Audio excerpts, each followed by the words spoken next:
On the battlefield, in the last fight between the demon lord and the great hero, they first play around with rocks. But as the hero asks for a real fight, they go for a fight to end it all once and for all. The great hero uses weapon art called Dragon Series, while the demon lord also uses equally powerful attacks. But all that does is suck their energies away. They both get closer, breathing heavily. They stab each other and die, and the hero smiles because it's all finally over. In the new school with a new start, the hero Blade is starting his life anew. Blade learns that friends greet each other when they see each other and decides to lead an ordinary life from now on. All cheerful Blade walks the hallways, greeting everyone in an attempt to make friends. Two girls find him funny and think he must be a new transfer. This curiosity pulls Blade straight to them, and he introduces himself. Not only to the girls, he goes around introducing himself, collecting remarks like weirdo, yet making friends as well. He's made 4 friends so quickly that he thinks making 100 friends won't be that far-fetched. Hearing all this commotion in the middle of the hallway, Arnest Flaming, the top student who is called the Empress, lectures them on the decorum of the prestigious Rosewood Academy. Innocent old Blade goes on to introduce himself to Arnest as well. But Arnest says their school that only admits aspiring heroes who want to save the world. Adding fuel to the fire, Blade says he doesn't care about being a hero, as he is here to make friends, infuriating Arnest. Blade, however, does not flinch at her anger. He blatantly asks her to show the way towards the headmaster's office as he needs to be there. Arnest takes him there and announces Blade as a brat who was lost and is on the verge of tears. Girl, what he is the most jolly person there. They enter, but surprise, the king is sitting there instead of the headmaster. Arnest bows to him, but Bald talks to the king casually. A flustered Arnest tries to stop him and make him bow, making the king laugh and compliment her on her impressive records. Saying so, he informs her he will be acting as the new headmaster, which makes Arnest into those butter people who butters their superiors no matter the situation.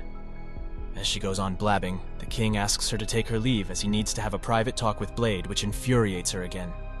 On the other hand, Blade is annoyed at the king, as he put him on bad terms with Arnest, and asks him what he is doing there. The king tells him he wants Blade to take his reputation as the great hero back, but he refuses, as he is here to be a normal person. But the king does not listen. He goes on about how he will make changes to the curriculum, as the academy is a place to nurture heroes like Bald. Blade again speaks against it and says there is no reason for it, as the Demon King is gone. The king explains that he heard of the mutual annihilation of the hero and demon, but he believes that the great power of the hero will resurrect in Blade, making Blade think he has gone to the deep end. After a while, Blade and Arnest again meet in the advanced class, and Arnest does not believe that Blade got there fairly. She accuses him of entering the academy through the back door. She emphasizes how the academy does not take half-hearted people, to which Blade protests and says he is serious about making 100 friends. As he goes around introducing himself again, Arnest shouts at him, and Blade goes on to pat her head. All red, she attacks him and says not to do so, but he dodges it quite easily. Just then, Sophie informs them that the instructor has asked everyone to assemble, and Blade starts his intro again with her. But Sophie is only concerned with commands. As Blade goes on and on and on, she says her name too, and he goes on to shake her hand. Arnest calls the instructor and tells him she wants to test Blade's power. She takes him to slice through an enchanted metal, as all the advanced students can do so, and goes on to say if he can, he will have to admit his illicit entry and leave the academy. Girl, what? Who are you to decide that?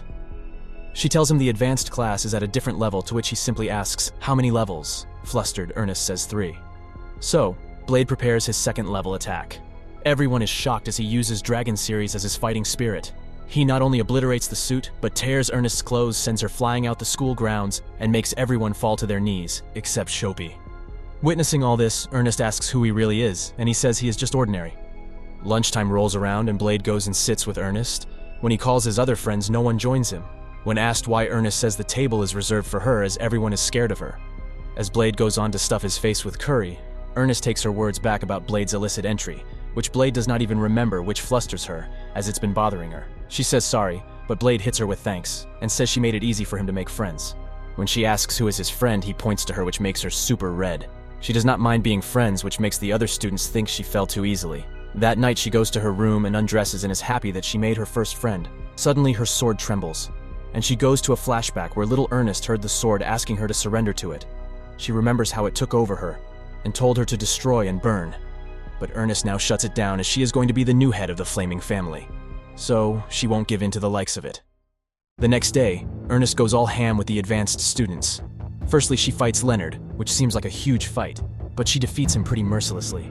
She almost goes to slash Leonard even after he is lying down, but controls herself. Next up is Sophie, who fights her barehanded and pretty coolly, but she admits her defeat in time. Next up is Blade, who seems worried that she can handle him in the state she is now, but she insists. But even before the fight, she sees fire and drops her sword. She's about to collapse, but Blade catches her and takes her to the infirmary. The doctor there is no help, as she says she can cure diseases and illness, even on the brink of death, but spells and curses are outside her expertise. Suddenly, Arnest wakes up, and when Blade tells her she passed out, she gets really worried.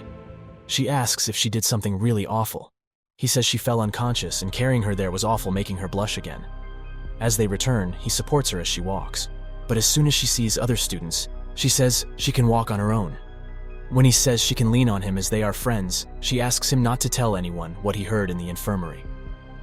Later that night, Blade breaks into the administrative system of the academy. He looks up the information about the academy and Arnest's sword.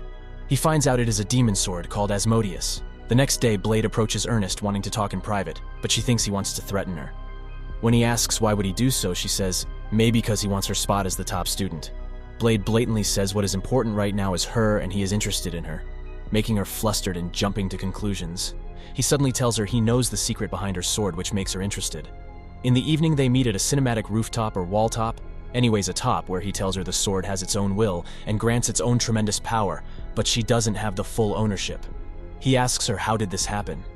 She explains when she was 6, she unknowingly laid her hands on the cursed demon sword at the Flaming custody. She goes on to say it tried to take over her body and its will flowed through her, hungering for blood and carnage, but she has been holding back those urges. She says she can still hear it as soon as she lets her guard down. Blade tells her there is a way to control that bloodlust, and that is by asserting her full dominance over the sword. She is afraid to do that to the sword, thinking, if she fails, a bloodthirsty demon will be born. Blade tries to say it's okay, infuriating her for saying something so irresponsible. But Blade insists that it's okay if the monster comes up, he will cut it down. He asks her if she thinks he can't do it, and they look at the wall that he destroyed yesterday. Arnest says she believes he can stop the demon, agreeing to his proposal. That night, they stay in the field to make a pact with the sword. She challenges the sword to see if it can consume her, and Blade asserts he has faith in her. She replies by showing her faith in him, as she believes he will bring this to the end if it goes south. She goes to another dimension and meets the demon, Asmodeus, and commands it to submit to her. The demon asserts his power, saying he's fire and pure violence that reigns over all destruction. This leads to a fight between the two. For a moment, she gets consumed, but Blade knocks it away, and she comes right back to her senses. She realizes she can now fight as he is there no matter what, so she decides to fight for her pride. She makes it back all naked right into Blade's arms, where he welcomes her gently. She opens her eyes and says that she was successful. The next morning, the whole school is shocked to see the new and pretty Arnest, who seems gentle. Subscribe for more videos like this, turn on the notification, and leave a like to help the channel out. Thank you for watching.